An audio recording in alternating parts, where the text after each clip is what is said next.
Hey y'all, I'm back. Today we're going to be trying something a little new. I'm going to be doing makeup, of course, but I'm going to be telling you a little story.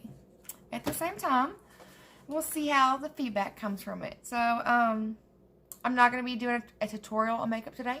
It's just, you can watch me put it on. If you have any questions, ask me in the comments. And I will list the products I use in the comments. So, let's go. So, let me tell you a story. Way back. In March of 2009, in Cottard, Hertfordshire. Now, that is a suburb of North London. There was a local farmer on his normal day of farming, out on his tractor, moseying along, you know, cultivating and whatever.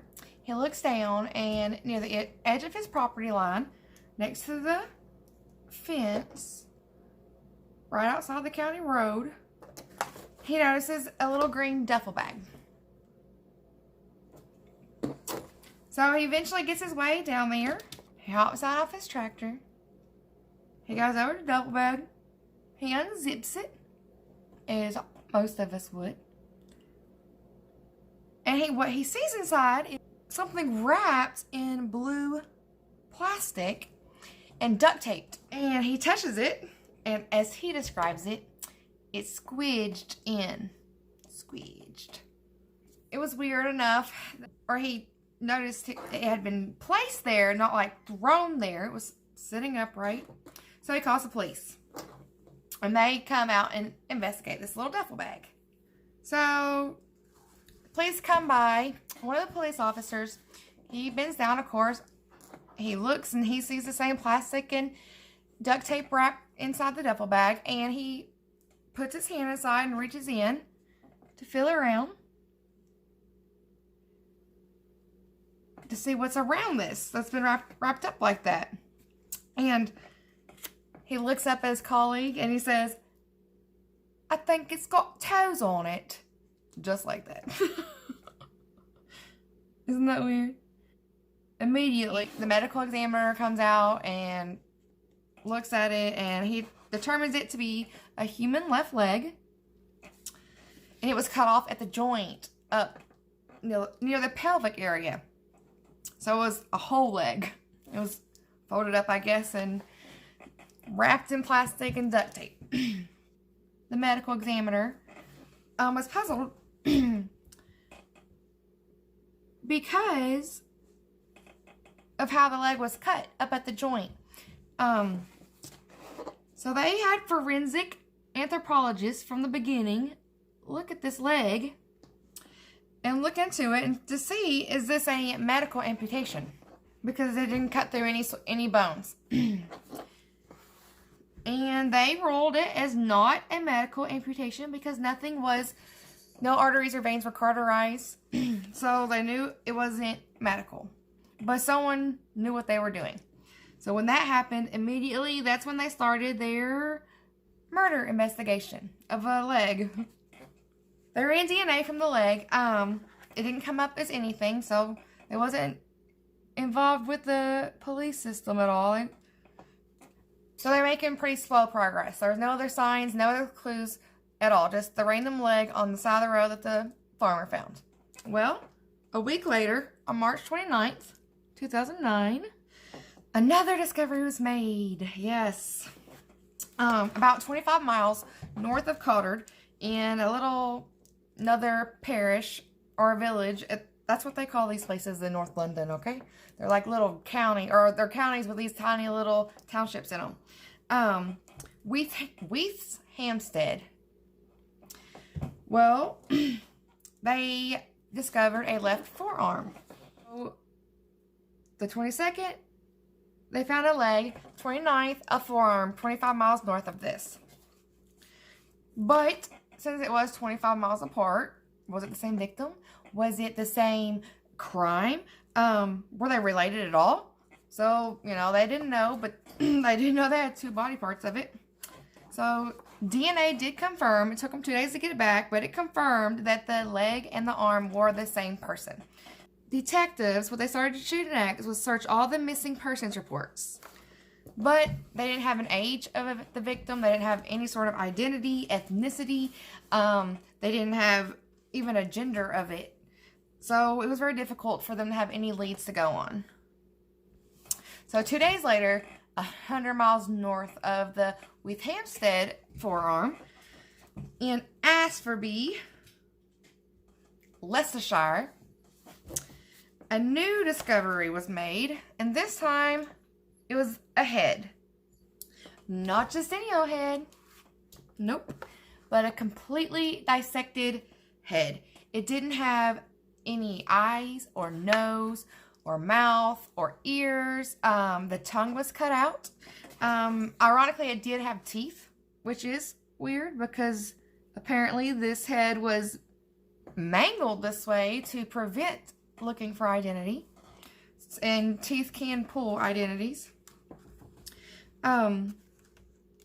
It hadn't started to decompose. It was still fresh. There was no like bite marks on it, so they knew it wasn't animal activity. So there's only one thing left that could be, and it was something due to human intervention caused this to happen. But what? They did not find any matching dental records. And this is 2009, so there was DNA databases. There was dental records. They did use these things at the time to actually solve crimes. So this wasn't so far long ago that those things didn't exist.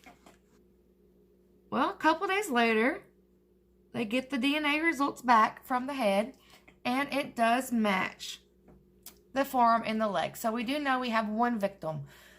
Well, we have a head, a leg, and a forearm of one victim. So there wasn't a lot of missing people at the time and in the area, which is a good thing, I guess. But at the same time, they had been looking for this one particular young adult female. So they took a picture. They took a picture of the head, and they sent it to the forensic anthropology team at the center. No, I'm sorry, at the University of Dundee. Yeah, it's in Scotland, and it's at the Center for Anatomy and Human Identification. It's a long damn name for a place. But anyway, what they do at this place, they do a bunch of different sorts of testing on bones and can even take a picture of the face and tell them exactly, or tell them, no, this is not of this age or this race or this gender. So they sent it over there. The investigators wanted to know pretty much is, hey, you know, we do have this missing young female that's been gone for a little while around here.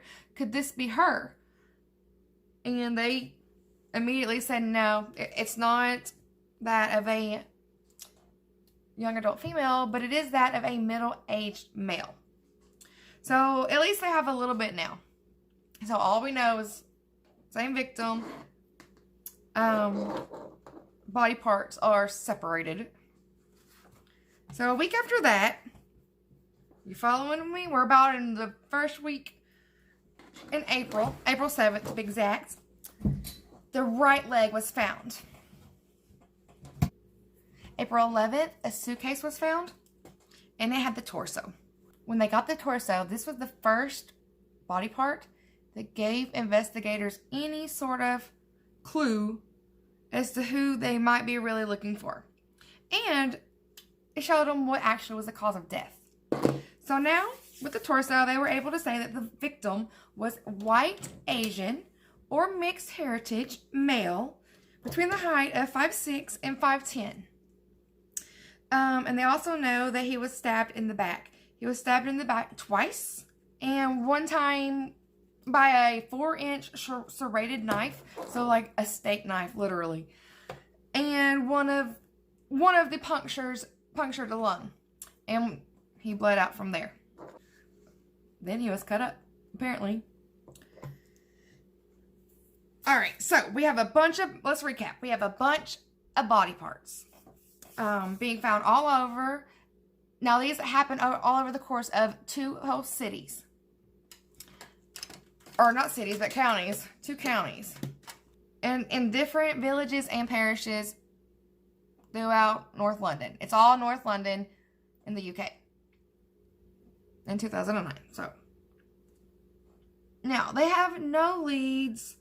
They don't know where else to turn. They've searched their missing persons that they had at the time. They can't figure out who this could be. So they don't have any other options but to turn to the media for some help. They want some media exposure, to find out who this could be. They do a press conference asking for help. They get quite a few calls. Most of them are dead ends. You would be surprised at how many people call on these things just so that they can be part of the story or just to add to their own story. Yeah, it's really weird. So don't call if you really don't have information. You spend a lot of resources and time on some bullshit sometimes. So with the media exposure, they do get a call from some family members, a brother in particular, that says, hey, my brother's been missing since March 16th, and I don't feel like they've really looked for him at all in Southgate, which I cannot remember how far it is from this, and I need to look that up, so I'll put that, right up here.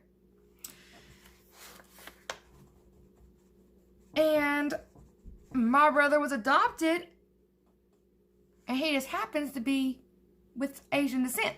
So, they send the Southgate police officers over to Jeffrey Howe's house. That is the missing person that they called to say, hey, my brother's missing, Jeffrey Howe. Well, when they get there, of course, Jeffrey is nowhere to be found. But there are 2 other people living at his apartment instead. And it was 37-year-old Stephen Marshall and 20-year-old Sarah Bush. Now, they tell the police that they're tenants of Jeffrey's, that they rent out a spare bedroom. Now, let's do a little bit of a backup story, what I already know. Stephen and Jeffrey had been business partners previously, and that's how they met each other, and in the kitchen fitting business. And from my understanding, they would go around as salesmen and sell kitchens to remodel other people's homes. Now, this is still what Jeffrey Howe did all the way up until he went missing. And Stephen had stopped a few years back doing it, but they still were, buddies, chit-chatters here or there, and kind of drinking buddies is what they just were described as. So, in November of 2008, a few months prior, Stephen and Sarah come across some bad times, apparently, and they didn't have anywhere to stay, so Jeffrey offered to rent them his spare bedroom. And in place, they were supposed to pay weekly rent. And with their weekly rent, they got their bedroom, and it would help them get back up on their feet. Shortly after Stephen and Sarah moved in, they stopped paying rent. That's not okay. So Jeffrey asked them to leave. But they refused. I know you're thinking, what do you mean refused? Well, there are people out there that don't have the ability to actually stand up for themselves and make people do things. And Jeffrey was one of these non-confrontational people.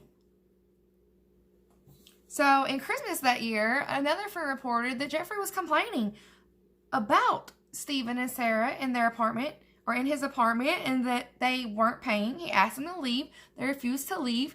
They were eating all of his food, eating him out of house and home. Let's go back to where the police officers were actually at the apartment talking to Stephen and Sarah when they're looking for Jeffrey. The police felt like Stephen and Sarah were being very evasive with their answers when they were asking, hey, where's Jeffrey at?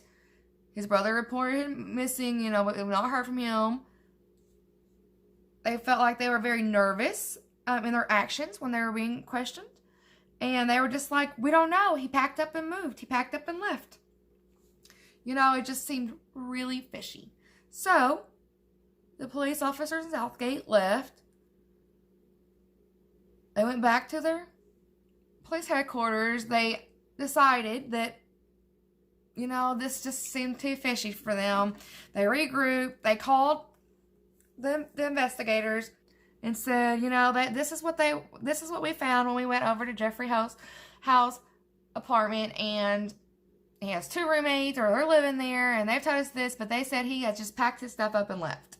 So what do you want us to do? We didn't feel okay. Well, they go back the next day and do just sort of a cursory search, and where they just ask, well, can we, just come in and look around real quick to see if anything that they can see out of their eyes, and view seems out of place. So they walk through, and they did find in a closet a license plate that said H8WEJ. Like, it literally spelled How J. So it belonged to Jeffrey. Finding that license plate in there, but no sign of Jeffrey or Jeffrey's car wasn't around either, that was enough evidence to bring in Stephen and Sarah for at least questioning. Now, keep in mind, at this point, we do not know if the body parts that they found are Jeffrey or connected. We don't even know if he's dead. The only thing we know for certain is that they have found 5 body parts in North London and put the media out saying, we're looking, who could this be? And someone said, hey, my brother's missing from Southgate, London. And they went to investigate that, and they've come across Sarah and Stephen. So nothing's been confirmed about them connecting anything or anything at this point. So while Stephen and Sarah were being questioned, this is April 22nd, 2009 at this point, forensics experts, they rush in and they start searching Jeffrey's apartment because they only have 24 hours to find some sort of evidence that could possibly link Stephen and Sarah to anything, to even a disappearance or anything to do with Jeffrey, or they would have to let Stephen and Sarah go. They wouldn't have anything to keep them on. Okay, so the forensics team rushes over there, has the 24 hours to get started. The first thing that they noted was that they could tell there had been a thorough cleanup.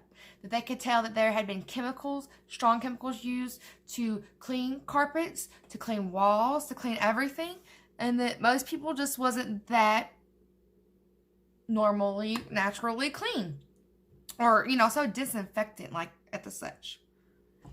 And that's when they decided to pull the carpets up and start moving furniture and really looking, because they were running out of time. And that's when they found a pretty good quantity of blood that was underneath the carpet. And that was underneath furniture legs and furniture. They found blood in the bedroom and the bathroom of Jeffrey Howe's apartment house. So now, when Stephen's being interviewed, the interviewer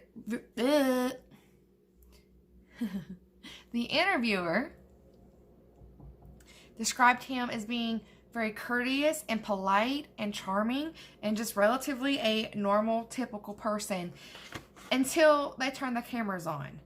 And when he knew that the cameras were on and he was actually being filmed for the questioning, he completely changed. His whole demeanor changed, and he just answered no comment to every question. Every single question. No comment. No comment. No comment.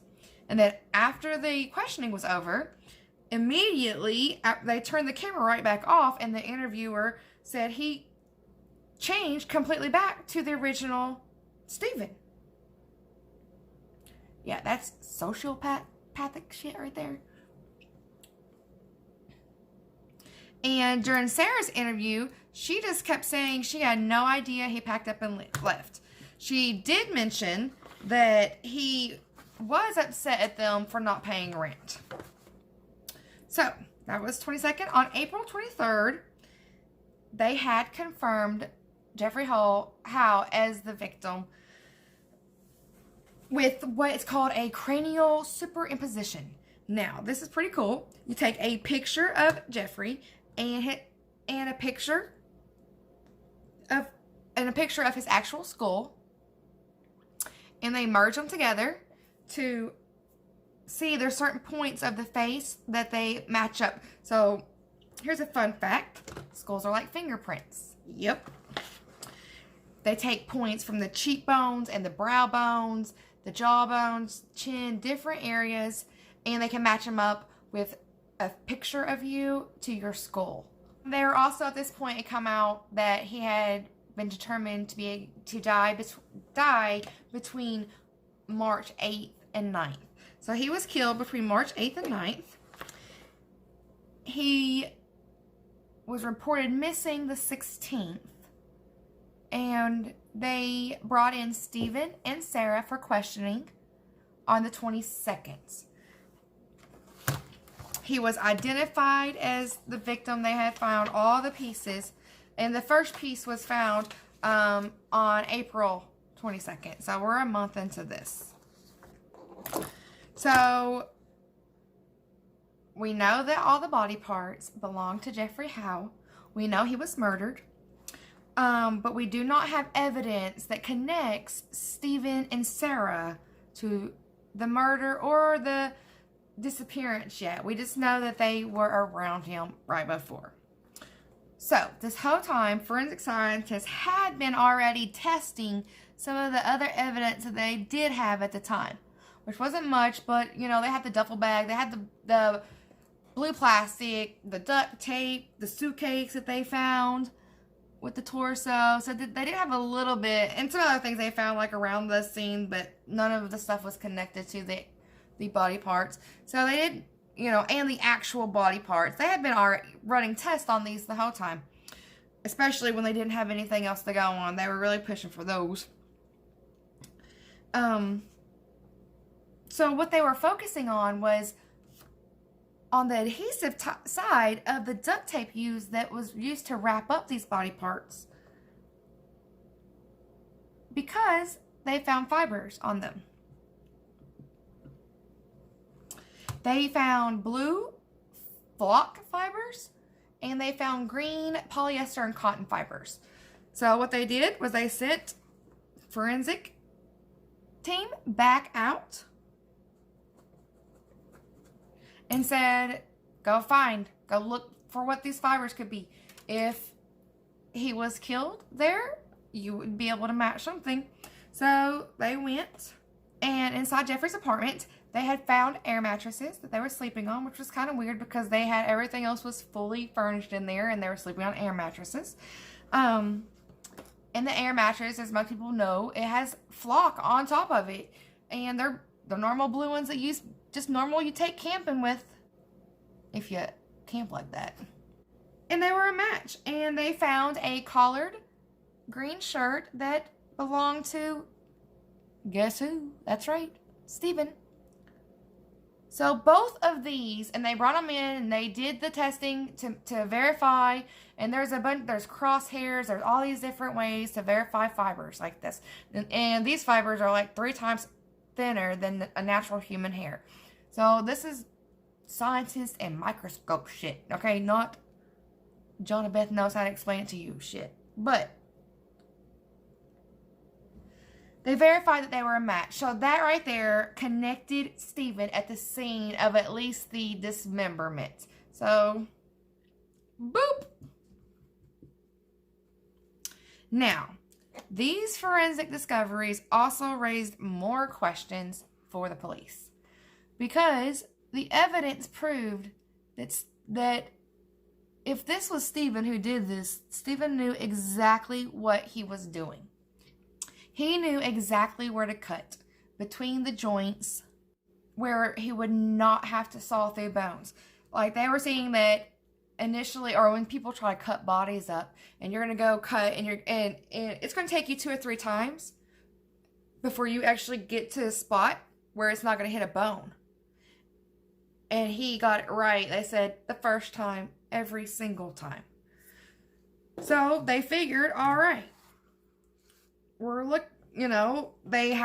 looking into Steven's background. Like, well, we can probably connect this somehow, Maybe a butcher or in the family, a taxidermist, someone in the medical field, based on that he had a lot of knowledge of the human anatomy. And the weird thing was Steven wasn't any of those things. Like, there was no logical explanation that would connect him with how he would know exactly how to properly cut up a body. But since I did go digging in his background, they did find some other things. Of course they did. He's already a little psycho, ain't he? But they discovered that he was a bouncer at a nightclub for a while. He was a bodybuilder, had won like competitions. He had been married previously, and him and his ex-wife, they owned a gym in as a local gym there, and they owned that for a few years. I couldn't find what happened to the gym or what it was named, so I don't know.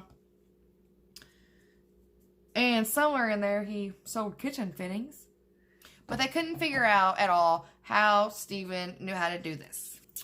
May 1st, 2009, Steven and Sarah have their initial hearing. They both are charged with murder, and they are both charged with dismemberment of a body. Of course, you guessed it, they pled not guilty. Now, the trial did not actually begin until January of 2020. This was per the prosecution's request. So the trial did not begin until January 12th of 2010. Now, this trial was known as, in the lawyer field, look what I did. Shit. Get that off my eyebrow.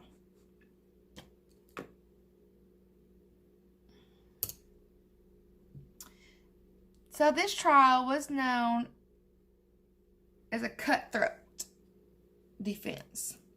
Now what that means is when you have two people accused of a crime and they're both blaming each other.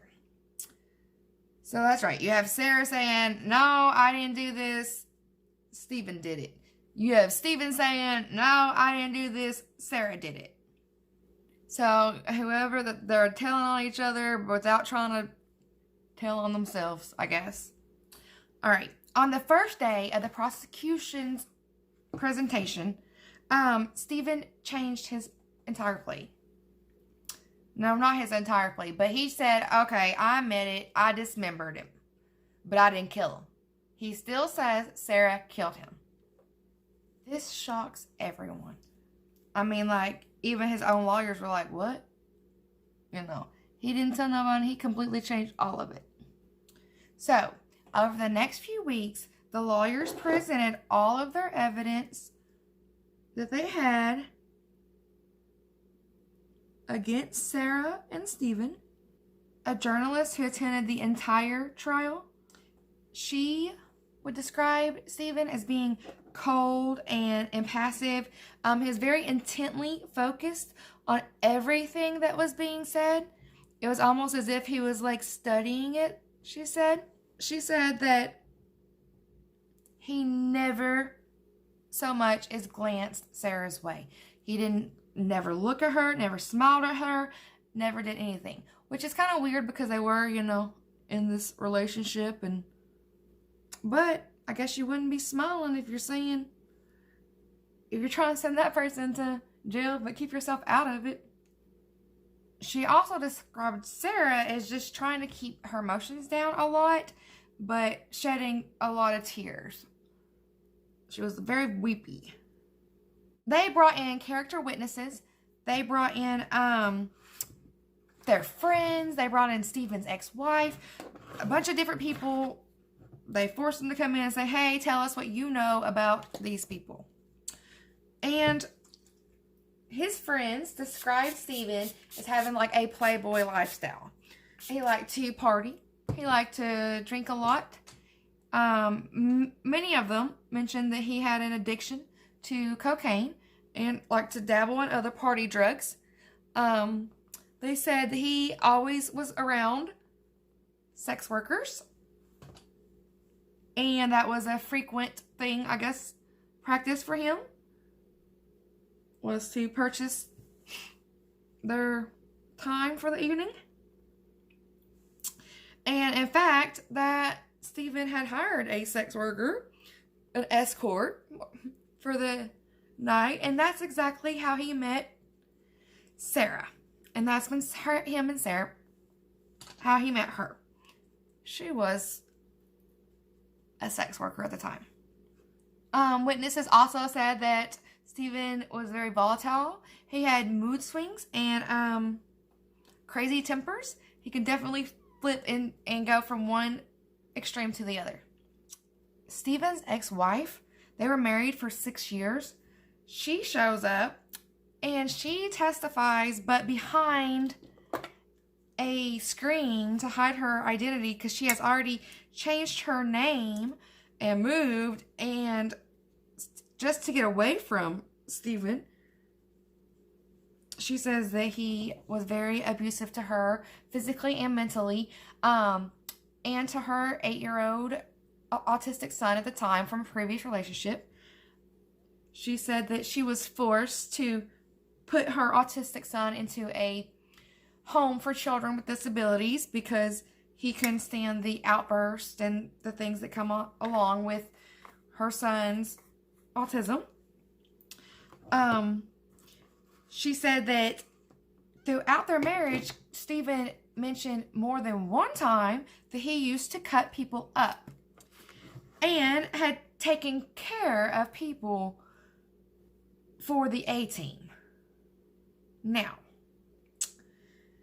she said she believed him, but he insisted that was way back in the day, a previous past lifestyle, and that wasn't who he was anymore. And she said multiple times she was scared to death of him. She gave birth to her and Stephen's daughter, Emily, in 2002. When Emily was 18 months old, the government took Emily away from her and Stephen. And it was because of Stephen's involvement in crimes at the time that was connected to the Addams family, or also known as the A-Team. A year after that, she divorced Stephen. She moved her son to a different home for children with disabilities. She found out that Emily had been adopted, and she left, changed her name, her looks, and everything, and avoided Stephen like the plague. Until this point. She says she saw it on the news that he was arrested. Something to do with possibly this whole dismemberment, and she knew he had said that to her, that he had cut people up before. She was recorded saying that she felt like he took 2 of her children away from her. So they also brought in Sarah's friends, and they said that Sarah would get drunk and tell them things all the time. That's a problem. She was only 20. But anyway, and she was drunk one night, and she admitted that Stephen stabbed Jeffrey, and that she put a pillow over Jeffrey's face to stop the noise. They also said in a different drunken night that Sarah admitted that Jeffrey's hands were buried in a forest, Epping Forest, and it's around the area as well. They never did find Jeffrey's hands. During the prosecution, they showed evidence of Sarah and Stephen pretty much pilfering through Jeffrey's money not even 24 hours after he was killed.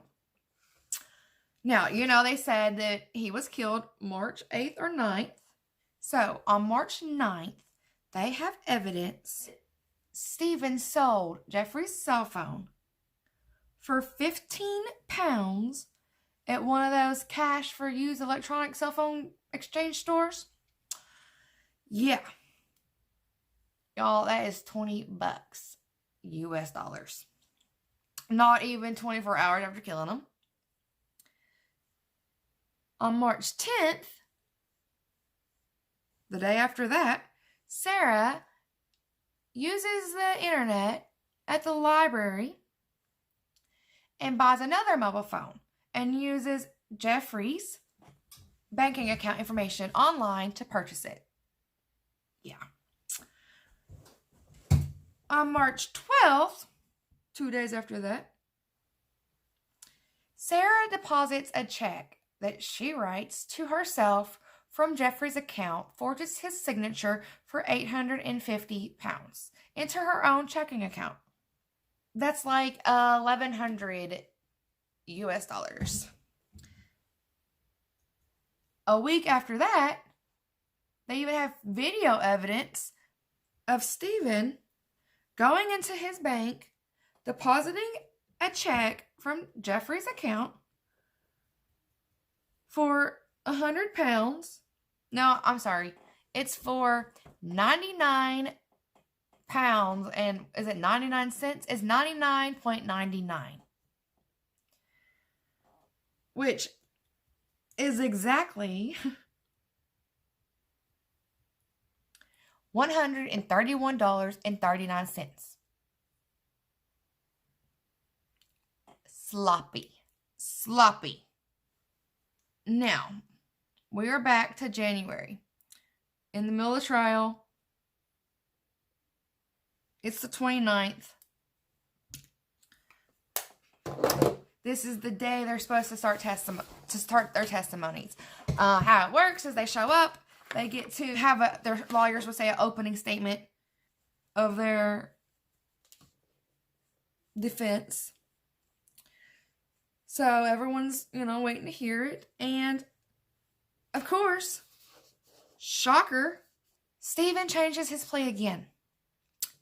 He changes and pleads guilty to murder and the dismemberment of Jeffrey Howe. And everyone's thinking, what the hell? You sit here and wasted all these weeks, all this money for the prosecution to do all these investigations and all this stuff for you to change it at the last moment. So I kind of figured, or I felt like what happened was he saw what they had on him. He went through, remember that journalist was even like, yeah, he looked like he was studying everything and was intent and listened to every word and didn't move a muscle for 3 damn weeks. So I felt like he knew at the time that if there's anybody on this jury with the right mind, they're going to send my ass to jail anyway. So he changes it. He pleads completely guilty to murder and to the dismemberment. Now, because he does this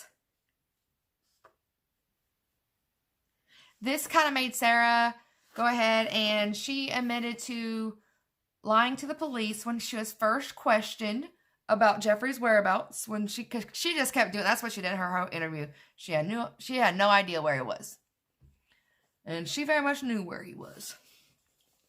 And she also admitted to helping get rid of the body.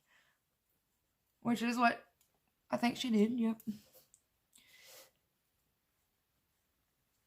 So, confessions, day 1 before testimony. So, 2 days later, in the middle of Stephen's testimony, he, as fluent as the day is long, admits that in the mid-90s, he had worked for a notorious crime family at the time, at the peak of their control, and who ran drugs and prostitution rings. And he admits that he worked as a doorman and a bouncer at a nightclub that they ran, and they used that nightclub, and they ran all their crime business from it. So when he was working for them, he admits, are you ready? That he cut up 4 bodies to help them get rid of victims of gangland executions. He didn't know anything about it, and they asked him like, you didn't ask them why or who, and he said, no, you don't ask nothing. from them. You do what you're told.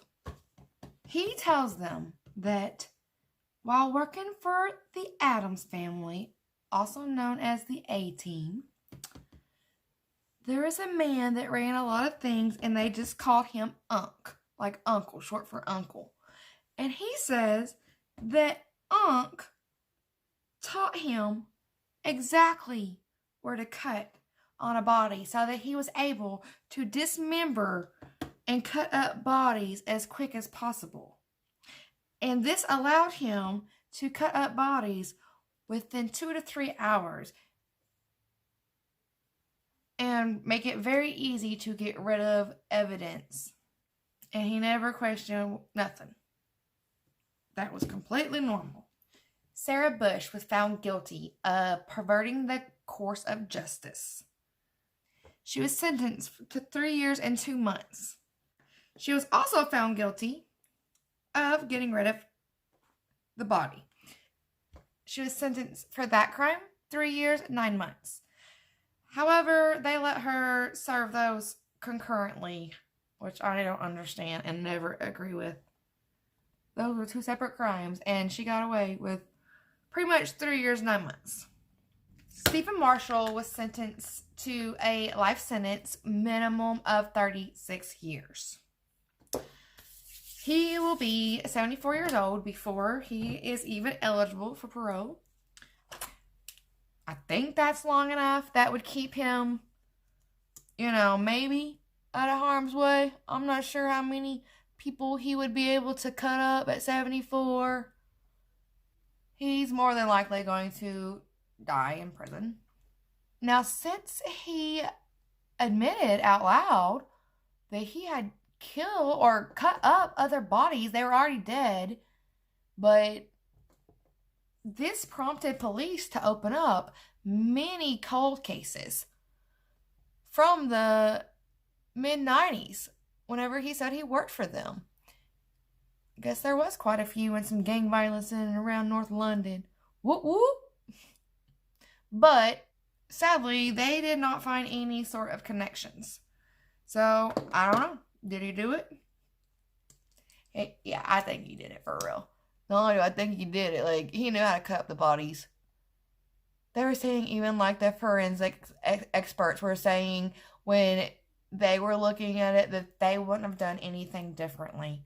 And that it kind of shocked them that this was just somebody, a normal person out in the public that could cut it up as good as a forensic anthropologist. But you would also think it would take way more than him just doing it to 4 bodies to get it exactly right on every single spot. I guess you can go look over in Epping Forest for hands too. That is the story. Now, y'all mad at me because this ain't got nothing to do with the actual little, jigsaw from Saw. That's okay. He was called the Jigsaw Murderer. And it was because he cut all the body parts off. And he started putting them in different areas like a psycho. But his intent, or he thought they were far enough away that they would be found way far apart and never connected. So he really didn't expect it to be within like 2 weeks of the actual murder. But that is the story of the Jigsaw Killer. And if you all liked this, then give it a like. Give it, a thumbs up. That helps me. I would love some criticism, some feedback. Tell me what I need to be working on. Tell me what part of this you liked, what part of it you didn't like. If you have a suggestion or a certain crime that you might want me to investigate or talk about, let me know that. And I really enjoyed myself.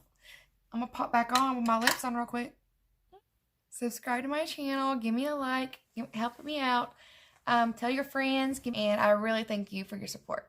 Bye.